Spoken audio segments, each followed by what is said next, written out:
Welcome to Beth and Ryan's YouTube channel. Beth and Ryan are Guelph realtors helping clients make more informed decisions when buying and selling real estate. For more information or to contact them, visit them on their website listed in the show notes. Hey everyone, it's Ryan here, and today we are going to be talking about the escape clause in real estate.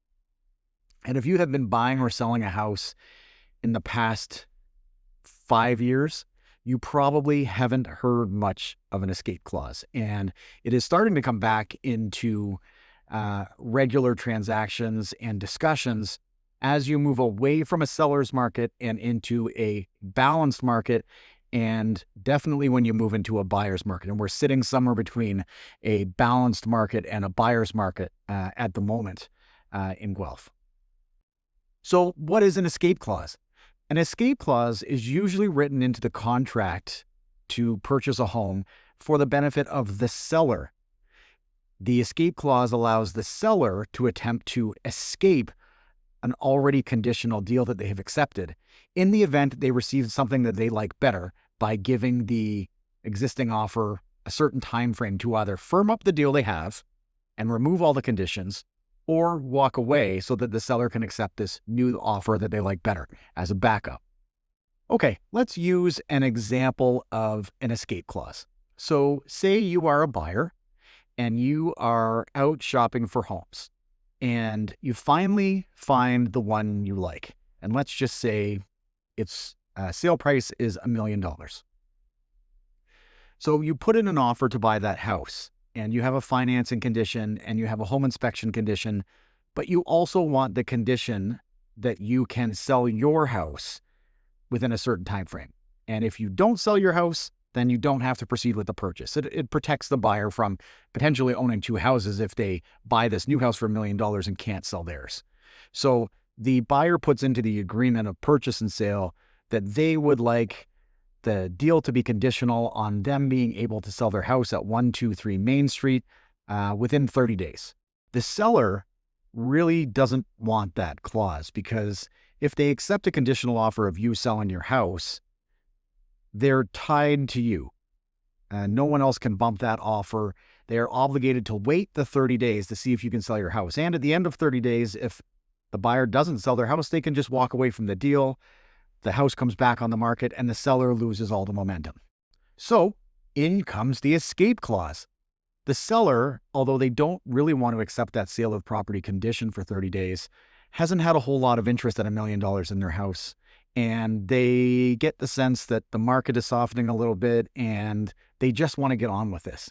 So the seller says, okay, I will accept your sale of property condition under the condition that we get to write in an escape clause. And the escape clause is written usually after the sale of property condition. And it says something like, the seller has the right to continue to show the house while it is conditional.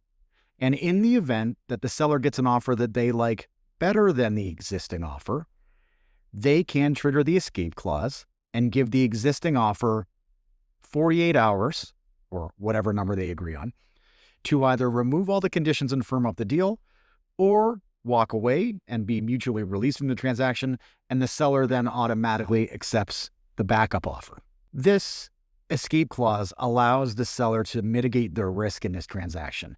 Instead of being tied to the existing offer, they can continue to show the house, and, as mentioned, if they get something that they like better, they can actually wiggle their way out or escape the existing transaction and accept the backup offer.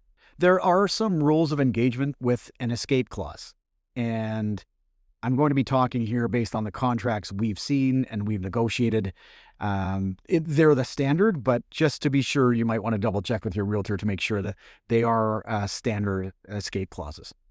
So let's pretend in this scenario, you are the seller. You have accepted an offer on your house. You're asking $1 million, and let's say someone gave you $1 million as an offer, and you've accepted that. While that buyer is trying to sell their house, you have received another offer that is for $1.1 million. It's $100,000 more. You can't automatically just accept that backup offer. You have to give the original offer the first right of refusal before you can attempt to escape that offer. So you have to give them whatever the terms are. Let's say it's 48 hours to either firm up the deal, or then you can accept the backup offer. Okay, the next one that is related to that is, let's say you are a seller and you have accepted an offer on your house of $1 million, the asking price. A backup offer comes in at $1.1 million. You cannot try to renegotiate the existing offer. You have accepted it based on those terms, and it's up to that buyer to release the condition on those terms. Kind of sucks if you, as a seller, have another offer that's better than the existing one, but that's just the way it works. Of course, as a seller, you're hoping the first offer backs off and leaves so you can accept the backup offer, but you can't renegotiate the first one. There is one other thing that we'd like to mention in here, which I should mention is also part of the blog post that you're going to read below, which has all of this a little more in depth. But one of the things that's very important, and why it's important to work with a realtor who is used to dealing with these contracts, is that a single word or sentence can make a very big difference in an escape clause. In an example, a buyer writes an offer that is conditional on financing and home inspection and a sale of property condition. And they add at the end of a sale of property condition an escape clause paragraph. There are two words in there that can make a very big difference. That in the event that the seller gets an offer that they like better, that the seller can ask them to remove this condition, which is related to the sale of property, or that the seller can ask the buyer to remove all conditions. There's a very big difference there, because let's say that a seller accepts an offer from a buyer that is conditional on financing and home inspection for 5 days and a sale of property condition for 30 days.